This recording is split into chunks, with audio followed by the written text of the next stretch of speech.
an inaugural address. But unfortunately, it is not a political function, where you say the chief minister comes and the crowd is assembled. This is genuinely indisposed due to an illness. And he has personally, that's why he's not been able to come in personally to this function. Having said that, Mr. Parekh, while giving a talk, always prepares a speech. But while giving the speech, he gets into an extempore mode. He gets very emotional. He never reads a speech. He gets into an extempore mode. So this is an opportunity for me to actually read his prepared speech. That's what I'm going to do. So having said that, I thought I should begin by reading his speech. I'm always happy when I am invited to come to Chennai, as it epitomizes the very best of a new emerging India. Culturally, this cosmopolitan city offers a right blend of progress and traditionalism. Today, Chennai is a thriving hub in automobiles, telecom, healthcare, textiles, finance, and information technology, all of which feed on real estate. It is also reassuring to see that such prominent members of real estate community have come together for this conference. Several real estate developers in South India have established themselves with a strong regional footprint. There is a growing realization that it is difficult to become a pan-India player. Development control rules, municipal laws and regulations are so complex and vary across different states. Hence, real estate developers prefer to focus on their own core geographies. The topic I'm expected to throw light on is keys to accelerating the growth of real estate in southern India. And while I will elaborate further on this, let me begin with a glimpse of the current real estate sector in India in general, and then delve into South India in particular. The real estate sector across India is checkered across regions. Even the top 7 cities have varied outlooks. While the Mumbai region has seen increase in prices to record levels since 2008 crisis, volumes have naturally been hit due to the spike. NCR, the National Capital Region, on the other hand, has seen maximum number of new launches and corresponding absorptions, mostly attributable to Gurgaon and Noida area. Down south, Chennai had a lull in the approval process due to political considerations for almost a year, but I believe that it has now been resolved and developers are obtaining approvals again. In Bangalore, there is good buoyancy in offtake of residential units, and prices have also seen an incremental rise. The good news, however, is that over a decade, our research shows that from 2002 to 2012, affordability has increased. While cost of a house has risen from rupees 12 lakhs to 40 lakhs in the same period, which is 2002 to 2012, the average income has risen from 2.45 lakhs to 8.3 lakhs. As a result, affordability, measured by home price as a multiple of annual salary, has improved from 5.1 times in 2002 to 4.8 in 2012. Of course, there are exceptions like Bombay that always remain. Delving further into the real estate sector, I'm not surprised that real estate sector in South India has prospered. According to the National Housing Bank Residex, Chennai has witnessed maximum increase in residential prices amongst the major Indian cities since 2007. However, contrary to the volatility of other cities, residential prices have shown steady growth quarter after quarter. Reports suggest that Chennai residential market is predominantly end-user driven and is devoid of speculators. It needs to be pointed out, however, that Chennai real estate, while being termed as stable, has seen property prices increasing by close to 50% during the last 3 years. Indeed, the risk of the city, the risk that the city might lose out on affordability is very, very high. In Bangalore, property prices have just about recovered from the economic crisis of 2008. We are once again witnessing a launch of several new residential projects in Bangalore this year, which is expected to continue in the coming months. Similarly, Hyderabad, the Telangana trouble simmered, sentiments are improving. Especially over the last 3 quarters, there has been steady increase in demand. Overall, demand in the residential market in most of the southern cities are showing clear signs of improvement.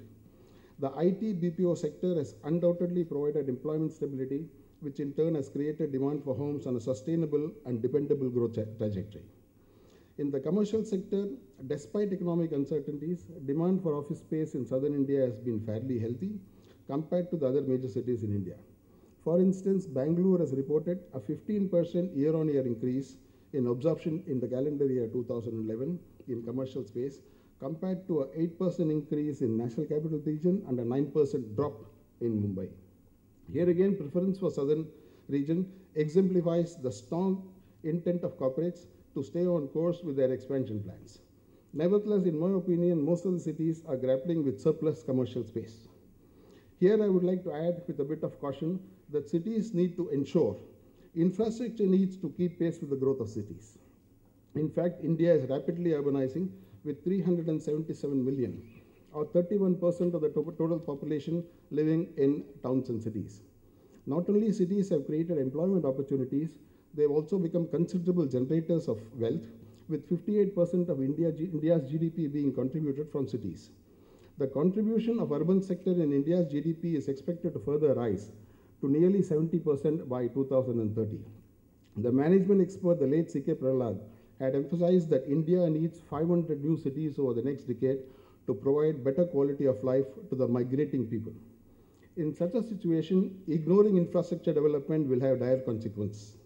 We are already being penalized for a lackadaisical attitude towards infrastructure. Despite being called the Silicon Valley of India, Bangalore continues to struggle with perpetual traffic snarls. In Chennai, living in the city is becoming unaffordable for the middle and lower income groups. Developers are offering attractive property prices in city outskirts, and yet people are reluctant to shift because of lack of easy connectivity to the main city centers. With the social infrastructure not yet fully established and poor connectivity, there is oversupply of residential properties in the periphery of Chennai. In fact, buying a house close to the central business district of metropolitan cities for most of the population is not possible. Key stakeholders have to ensure that infrastructure and housing development happens simultaneously. Since the IT BPO sectors forms the core economic activity in major cities in the south, I want to raise another pertinent issue that is a bit disconcerting. Many companies in the IT BPO sector are considering shifting their base from Hyderabad, Bangalore to more friendly destinations like Philippines. The reason given for the shift are diminishing talent pool, high cost of doing business, infrastructure concerns, and taxation uncertainties on transfer pricing of BPO companies. India is fast losing its advantage, and there is a need to put together an act together to ensure that India remains a premier IT BPO destination. A large number of BPO companies in India have got notices from tax department on transfer pricing. The lack of clarity is unacceptable and shows that our authorities seem intent on shooting themselves on the foot. I would like to now change gears and provide an overview of the real estate sector. The real estate sector in India has made good progress over the years. One of the most positive steps have been the corporatization of developers, which has led to increased transparency in terms of their operations. According to a report of Pricewaterhouse and Urban Land Institute, India ranks amongst the most viable investment destination in real estate. Over the last decade, housing and real estate sector has been the fourth largest sector in terms of foreign direct investment inflows. Fortunately, our regulators were extremely alert to prevent the buildup of a real estate bubble in the financial system. The early preemptive measures, which many initially considered as being too harsh, in hindsight were a savior. These included prohibiting banks and housing finance companies from financing land transactions and increasing risk weightage, and provisioning of requirements on commercial real estate loans. Due credit must go to the regulator for their foresight. As regards funding options, financing real estate ventures has definitely become more professionalized. Over the past decade, new formal channels of real estate finance have emerged in India. In the past, the majority of real estate funding was through informal sector, which came in at very high costs of interest rates ranging between 25 to 30% per annum.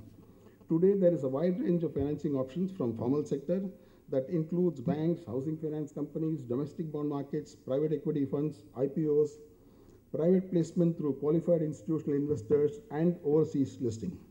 Nevertheless, real estate companies have fallen prey to the lure of greed. Just to recall, the year 2007 saw a flurry of real estate IPOs. This was also the year real estate in India was heralded as the hottest investment sector. However, the pricing of the IPOs were completely unrealistic, and within a short period of time, all the real estate IPOs were quoting at huge discount to their listing prices. Promoters wanted to cash out at the highest price, and investment bankers were not cautious enough to realize that investors are going to be taken to the cleaners. They will not invest in this sector further. One must not underestimate the importance of appropriate valuation. Today, there are several real estate companies waiting in the wings to raise funds through public offering. A number of prominent real estate companies deferred their IPOs last year due to unfavorable market conditions. For instance, while the BSE Sensex fell by 25% during the calendar year 2011, the performance of BSE Realty was much worse, as it fell by 52% during the same period. I am assured that once the market sentiments improve, they will hit the market, these companies will hit the market, and hopefully this time at more realistic valuations. Prior to listing, developers need to reorganize themselves by consolidating their projects under one umbrella rather than having them scattered across an array of companies. This helps to get a bird's eye view of all the projects of the developers. Once the company is listed, there is more information on the financials, and there is better transparency, accountability, and governance practices. Admittedly, real estate developers are going through difficult times. In Mumbai, approvals for residential projects are taking as much as 15 months to 30 months. For that matter, a few days back, the developers were to go on a one-day strike. Furthermore, there are other reasons that are contributing is the NOREGA, for the twin problem of high labor costs and increasing labor shortage. Nonetheless, developers must learn to relent a bit. For instance, by refusing to budge on price, despite rising inventories, and by selling apartments on the basis of super built-up area, the levels of transparency of builders are often questioned. This has to be rectified at all costs, and real estate developers need to show their commitment towards transparency and best practices. For starters, the developers can enhance their image by pushing strongly for a real estate regulator. The developers themselves should push for a real estate regulator. One has to remember that buying a home is not easy for an individual. It is probably the single largest investment a person makes in his or her lifetime. There has been umpteen instances of helpless developers who have lost money in projects that either do not have the requisite approval or take extremely long periods of time to complete. In an era of strong competition, one must recognize the customers can easily take their business elsewhere. Hence, being transparent and fair with customers is of paramount importance. The job of a real estate regulator should not be to choke business, but to ensure that the industry functions in a fair manner. For instance, the role of a real estate regulator would be to work towards attaining a single window clearance for all real estate businesses. The rating of developers will also help the credibility of developers and enhance the sellability of projects. Land acquisition is another contentious issue. With an archaic Land Acquisition Act, which has been unchanged since 1894, and no signs of the amendment bill being passed in Parliament, acquiring land remains hugely challenging. Too much time has passed for the bill to be stalled once again. Over 70% of infrastructure projects are delayed due to problems of land acquisition. As long as the land acquisition is streamlined and processes are clear, it will prove to be a positive factor in the long term. There is also a need to stimulate the rental market, but rent control laws have prevented the private sector in investing in rental housing. Another area of concern for the housing sector in particular has been the growing number of housing loan frauds. Public sector banks have reported over 100 housing loan frauds just in the first 3 months of this year, and while the last financial year, close to 600 housing loan frauds amounting to 18,000 crores were reported. To conclude, what then is in store for the future of Indian real estate? Clearly, the long-term perspective of Indian real estate, as indeed for other industry segments, is bright. It is estimated that there is presently a shortfall of around 40 million residential units in India. This would require an investment of approximately 4,000 billion rupees. Over the next 5 years, another $1 trillion would be required to be spent on infrastructure. This represents a huge opportunity for both the real estate developers and investors desirous of benefiting from this industry's expansion. But the future, along with these existing possibilities I have enumerated above, will bring with it issues of significant dimensions. India will be the largest population in the world by 2050. By 2016, India will have a population of 1.26 billion. With only 2.4% of world's land area, she will mother 18% of world's population. India's size is 2.4% of world's land area, but she will mother 18% of the world's population. In the next 40 years, more than 400 million people are going to migrate to cities or will be included within the urban areas due to city expansion. It is safe to say that this rapid urbanization in India will be unprecedented in the history of the world, with maybe China as an exception. While agricultural land will be gobbled up to cater to this ever-increasing real estate demand, food production has to increase, keeping in mind a shrinking land area for cultivation. These circumstances will lead to a dilemma in terms of what land should be allocated for what purposes. Industry leaders and policymakers would do well to keep this in mind while framing the rules that will govern the future of Indian real estate. I am confident that in the years to come, all stakeholders will come together and strive to achieve the common goal of a professionalized, ethical, and dynamic real estate sector in India. With these words, I end Mr. Parekh's address to this august gathering. Thank you very much. And if you didn't agree with what you heard, there's an old adage which states that don't kill the messenger. So,